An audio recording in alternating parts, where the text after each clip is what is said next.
Welcome to the channel. You're with Reverend Dr. Jason W. Morrison, theologist. I don't practice as a minister anymore. The call went off my life and I decided that there was other things that would be more profitable for me to do and people that would do a better job than me in the ministry. But I have years of experience and lots of knowledge from life that might be able to help people who listen. Being fully aware and fully on your game and on point comes with a price. Believe me, it comes with a price. I've been this way all my life, and I can assure you it really does come with a price. And what I mean by that is the majority will not understand where you are or who you are or in your mind and where you're coming from. It'll be very hard for people to comprehend the dimension in which you're living.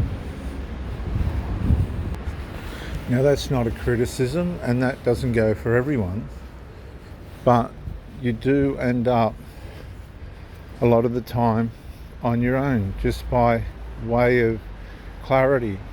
And it seems the masses today have a way of fogging themselves out or blocking themselves out.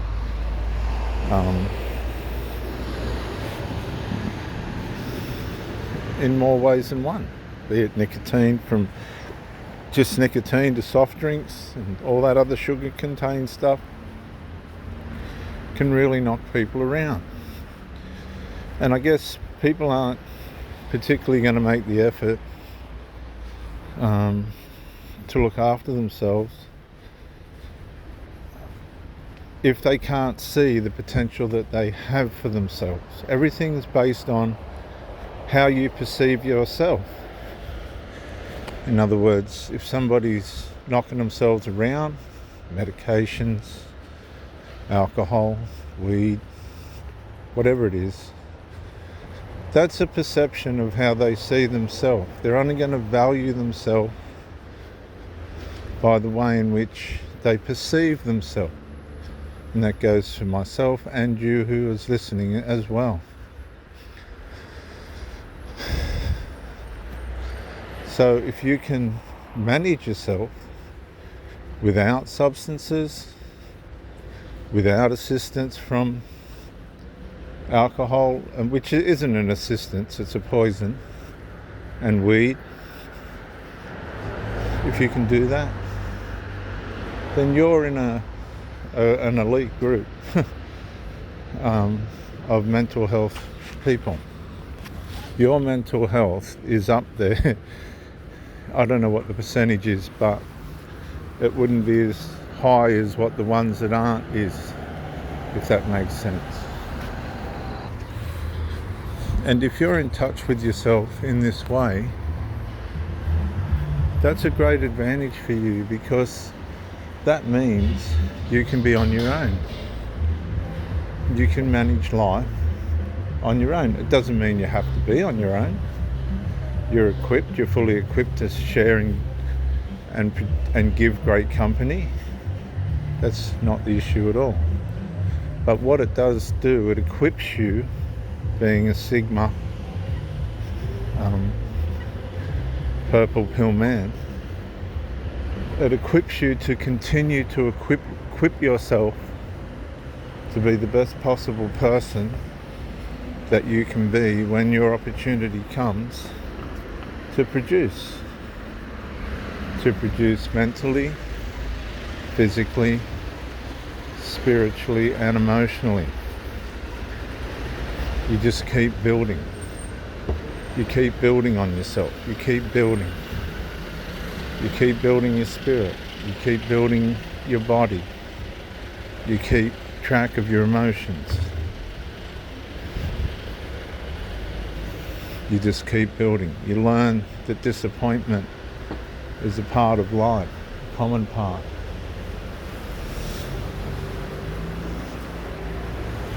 And when it confronts you and jumps out at you, it doesn't change your perception. It doesn't change your momentum. You keep moving. Because everything comes back to how in touch you are with yourself.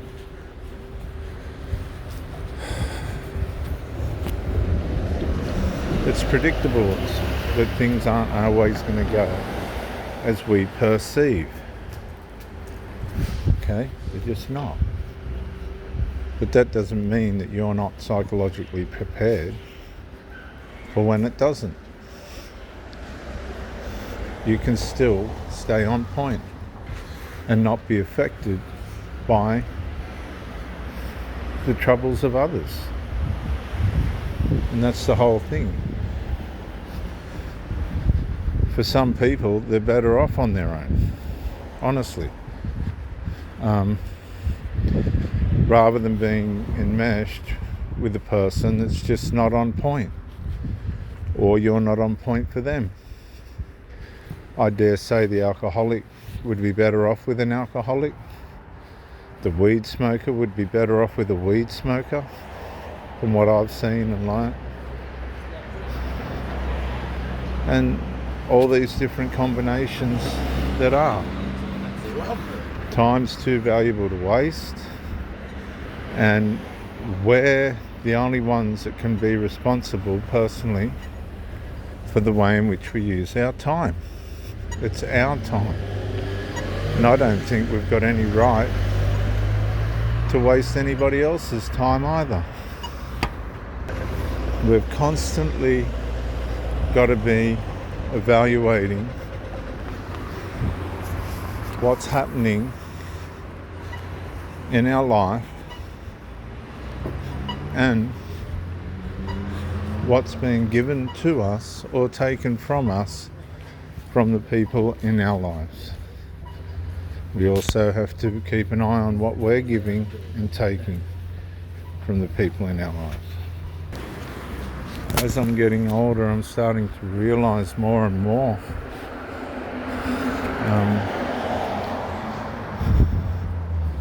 that tolerance is such a valuable gift. It's a gift. And it's a decision to use that gift. But so is discernment a gift. And when you discern that things just aren't going to work for the benefit of yourself or for the benefit of the person that you're with, you have to be unselfish. You have to be aware of the part of you that wants to attach to people. You have to be able to control that and monitor that side of you. People call it love, but I don't think it's love. It's just that innate loyalty and devotion that we have, made in the image and likeness of God, that we want to share with people that are close to us, or that we're building something with. And then there's problems that arise. And it takes courage, a lot of courage, usually to apply the proper solutions to the problems that we face. Some people don't have that courage. The ones that don't want to feel those feelings that come when something's telling us that something ain't right. A lot of people just want to numb out. They don't want to process what's going on. And therefore, they numb out. And that's fine if it works for that person. I don't think it will. It might get them through. A lot of people numb out and they're in situations that they don't need to be in if they had a different perspective on things, possibly a different way of looking at things. Then they might not be where they are now. Life's got a funny way of watching how we navigate it. watching how we read it, watching how we treat others, watching how we stand for people that we get on side, and watching how they stand for us. And I've found that people expect you to just go along blind. Don't rock the boat. Don't try and get things in order. Just go along blind, willy-nilly, and just hope everybody ends up in the right place. And I can assure you, I've had decades to watch what happens to these people, and they end up worse off. They just ended up worse off. Nothing positive come out of anything for them. I don't know why. I don't know why I was a bit different and how things worked out for me the way they did. I guess in the positive. But one thing was for sure, I wasn't going to tolerate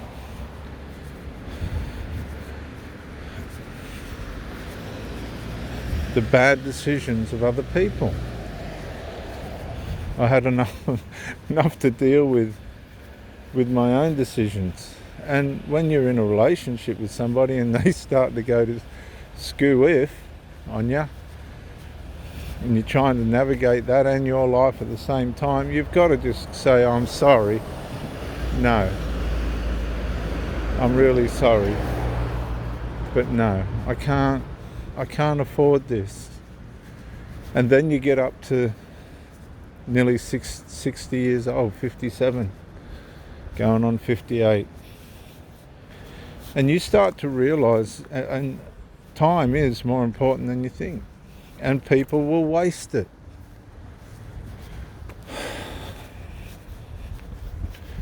They'll come into your life and it'll be all wonderful, and then they'll start to go screw-if, and you've got to make decisions. Oh, you've got to make decisions. Serious decisions about who you're spending time with and who you're spending your life with. I tell you, it's so deep. It's just so deep. When you start to realise that things aren't quite the way that they should be, and you have to look at that person and wonder if you should let them go or stay, and possibly they're doing the same thing to you when the issues arise and you're trying to resolve things and they're not being resolved. And that causes people to need to soothe somewhere else. See, a relationship's about soothing. It's not about working trouble all the time. And I find Satan's got a way of causing a lot of trouble in my fucking relationships. As hard as I've tried. I have tried and I have tried and I've tried. And these people break down. I think the last two ladies I had, they just had their own way for too long. The men in their lives just give them their own way for too long. And they fall back on that. If you've had your own way for decades, really, you fall back on that. And then there's conflict. Because you don't want to work with the other person anymore. And that's why it's lonely when you're on point all the time. Because you're going to end up on your own. I said it's like a superhero syndrome. You just end up on your own, and you've got to be aware that this is always a possibility, not in a self-sabotaging way, but just in a way of knowing that people are not going to be able to stay on point. And do you judge them? No, you be flexible. I was so flexible in my last relationship, there was nothing left to be flexible about. The people were against me. I mean, how much more flexible can you be? The Lord said to love your enemies. Holy shit. I was sleeping with the enemy. Poor bugger. And you've got to say to yourself, that's not healthy for anyone. That's not going to help anyone. Once the relationship gets to that point, you're just in sufferance.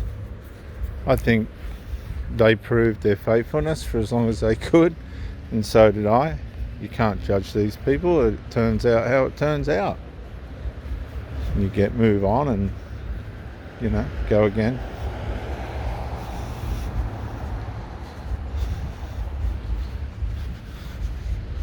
But you have to accept. You just have to accept that not everything's going to last or go the way that we would like. It just doesn't work that way.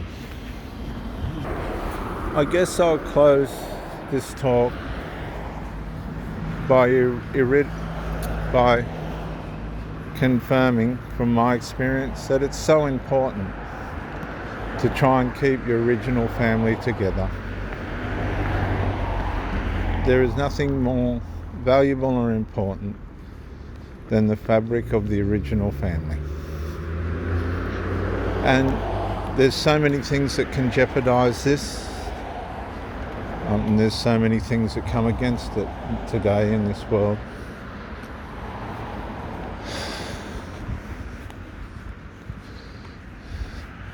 And I just pray for families, that the Lord keeps families together and protects them from the enemy. Unity's a great thing, and so is love. And I've seen people try so hard in their dysfunction to try and keep it, including myself. And it keeps evading me. I keep deciding that I'd be better off on my own. And maybe at this point in my life, it might be time to shut shop and go, well, that's the superpower. But there's an element of soberness that comes with a thought like that too, because I think if you're not exercising your relationship skills by being in one, you can become blindsided, and therefore it's very important to at least have some kind of relationship. People are lazy today and selfish. They'll come into your life and, like a horse starting off a race, jump out of the barrier. But like a racehorse, as the race wears on, as the relationship wears on, if you're not on point, if you're not being your own superhero for that other person, honestly, this is what I've found. You watch people die off. They just seem to fade off. Don't be one of those people. Don't fade off. Do everything you can to keep your love alive. Don't let people interfere or intrude. You can still love everyone in order, children and that. And it's hard for people with broken families, because then you've got the whole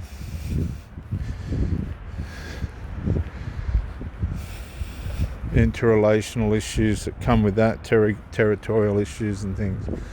But it can work. It just takes maturity and value for different things. You can't have people working against your partner. It's not acceptable.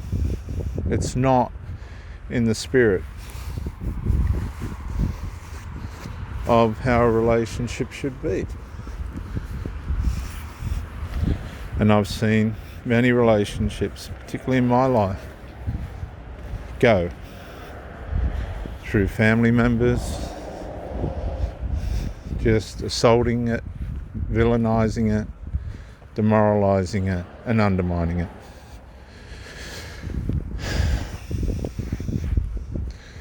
You've really got to be unselfishly your own superhero. So when things crash down around you, you're on point. You stay on point. Just stay on point. Just stay on point. Don't hate. Just stay on point. That's what matters in the end. You have to be a superhero. You have to be. You have to know that there's a God and His Spirit that stays with you and remains with you when you've had your turn with that person and it's over. Yeah. You have to understand how attachment works and how detachment works and what happens to you if you get all this wrong. You can still love and come away from things reasonably unscathed. Nobody comes away totally unscathed. And part of that is to understand what's happened and face your demons in the relationship. And if you can do that, you are gold. You'll be gold in the next one. Just don't judge. That's where all the trouble comes from. Jesus said, don't judge. Just don't. Don't judge. Forgive. Just forgive.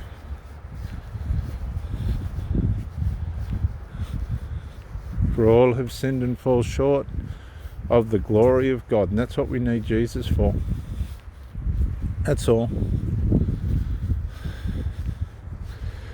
This is Reverend Dr. Jason W. Morrison, theologist. Bye for now.